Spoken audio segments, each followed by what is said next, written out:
Et bonjour à tous et bienvenue dans le premier journal de Here.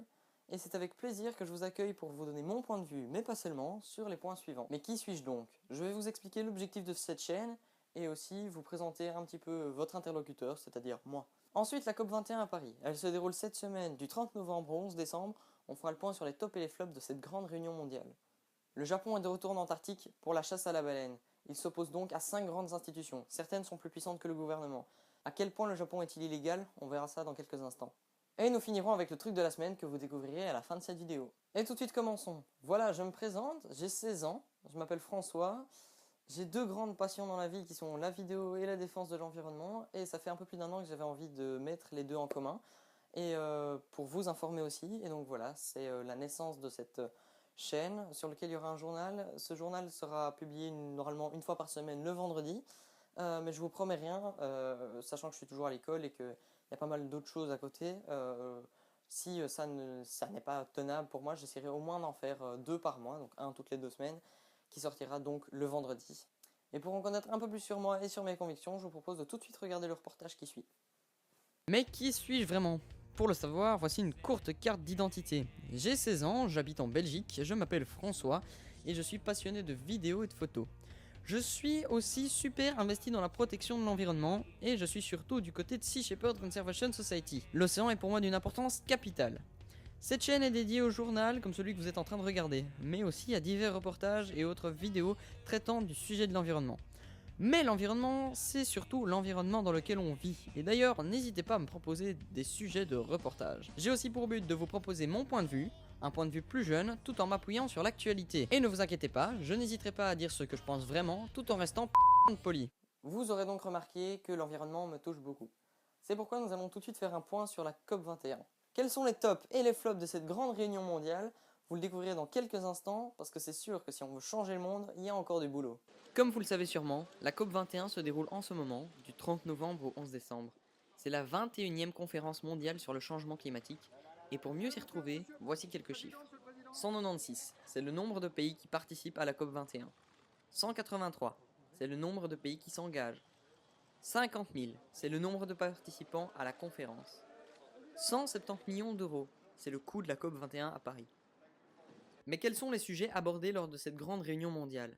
Eh bien, le réchauffement climatique est le principal sujet de conversation, et tous les sujets qui s'y rattachent sont bien sûr abordés.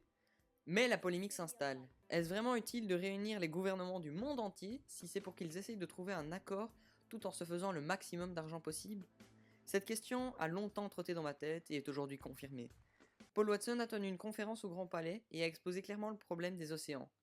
Les solutions qu'il propose ne seront même pas prises en compte par la COP21. Est-ce réellement au gouvernement de changer les choses? Eh bien, pour un quart des gens interrogés lors d'un sondage, non. Selon eux, la parole devrait revenir aux citoyens. La majorité est emportée par ceux qui pensent que pour l'instant, ça ne marche pas. Les deux autres groupes prédominants pensent soit que les ONG ne sont pas assez impliquées, soit qu'un accord intelligent est impossible. Du côté citoyen, ça bouge, même si les gouvernements n'aiment pas que la réalité soit exposée au grand jour. D'un côté, il y a les manifestants et les GRS qui s'opposent, parfois violemment. Ici, dans les rues de Paris, place de la République.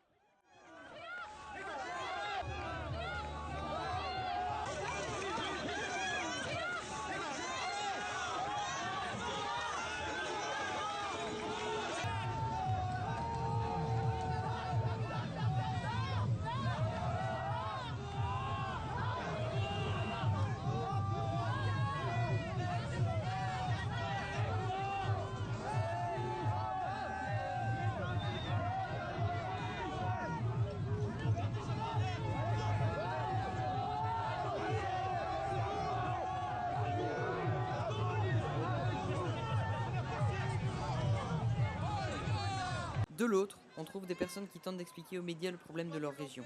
Ils viennent du monde entier. Ils se font vite interpeller par la police.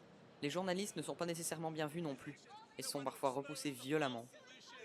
Suez is talking about fracking as a solution to the future. I am from North Dakota where they are fracking my homelands and killing our people in the name of a false solution.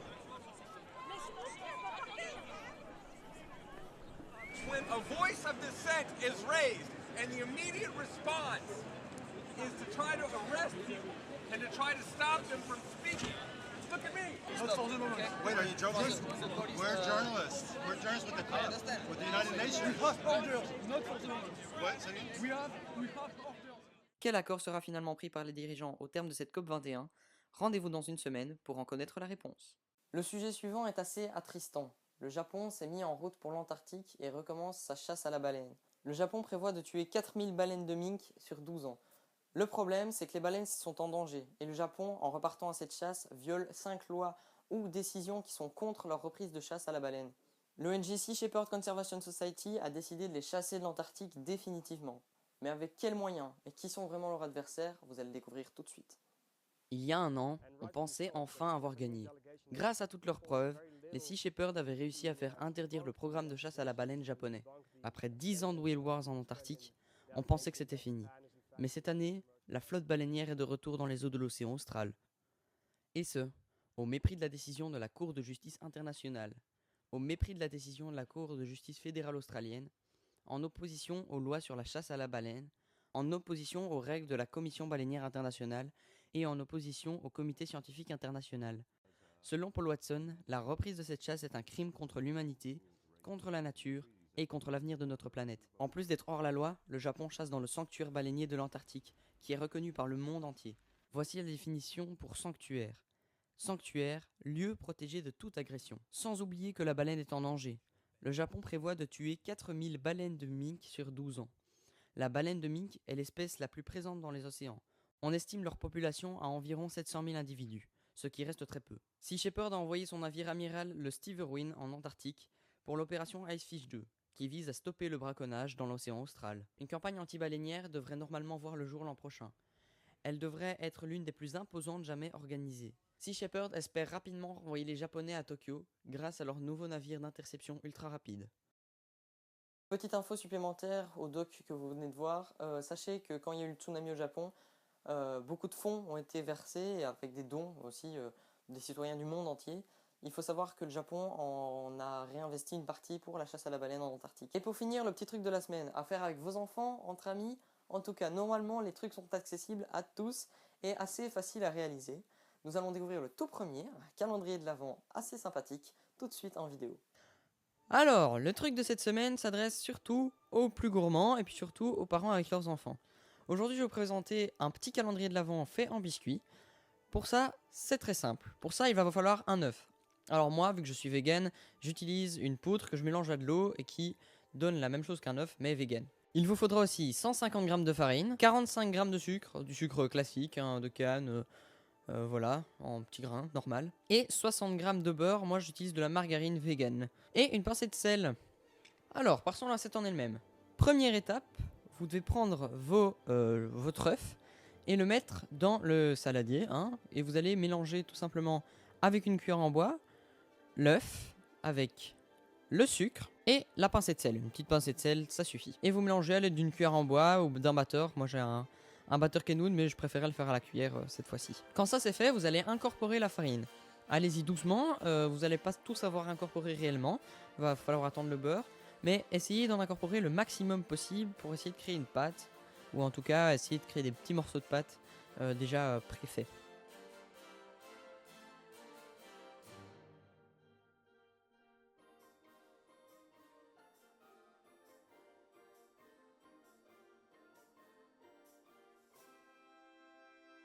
Voilà, donc vous voyez que c'est pas vraiment une pâte compacte. Maintenant, on va ajouter le beurre. Et alors là, la meilleure solution, c'est de bien vous laver les mains, comme moi j'ai fait, et puis de prendre tout simplement le beurre avec vos doigts, le prendre en petits morceaux et l'incorporer à la pâte à la main. Cette étape en énervera peut-être certains, mais je suis sûr que les enfants s'en donneront à cœur joie.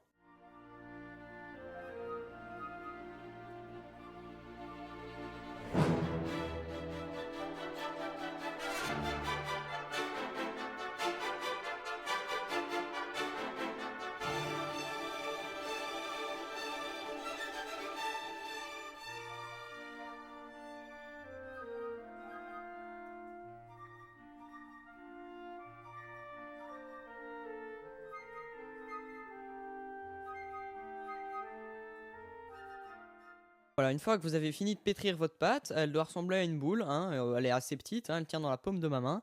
tout simplement, voilà. Et vous allez la remettre dans le saladier tout simplement au fond, en boule, et vous allez la mettre 10 minutes au frigo. Après les 10 minutes passées au frigo, retirez votre pâte, mettez-la sur soit du film de cuisson, soit sur directement la plaque beurrée. Il faut savoir que cette pâte colle pas mal. Moi j'utilise une plaque en silicone parce que de 1 c'est réutilisable et de 2 c'est pratique. Donc voilà, étalez la pâte sur environ 1,5 cm d'épaisseur. Elle peut coller au rouleau, ça peut arriver comme ça se passe parfois, mais c'est assez facile à remettre en place. Quand c'est fait, vous pouvez découper des formes un peu comme vous voulez, mais moi je vous propose de faire un petit calendrier de l'Avent en biscuit, hein, tout simplement. Alors moi je découpe des ronds avec un emporte-pièce. Attention parce que la pâte colle pas mal, donc on va pas déplacer les ronds, mais voilà, vous découpez des petits ronds avec un emporte-pièce ou avec un verre, hein, tout simplement. L'emporte-pièce c'est juste plus facile parce qu'il est plus fin qu'un verre. Quand c'est fait, vous pouvez découper des numéros dans vos ronds. Alors moi j'utilise des petits emporte-pièces en forme de chiffre. Et puis il vous reste plus qu'à enlever la pâte qui a à l'intérieur des numéros pour fournir qu'un biscuit avec des numéros vides. Avec une pâte, on peut faire facilement un mois, en tout cas environ 30 biscuits.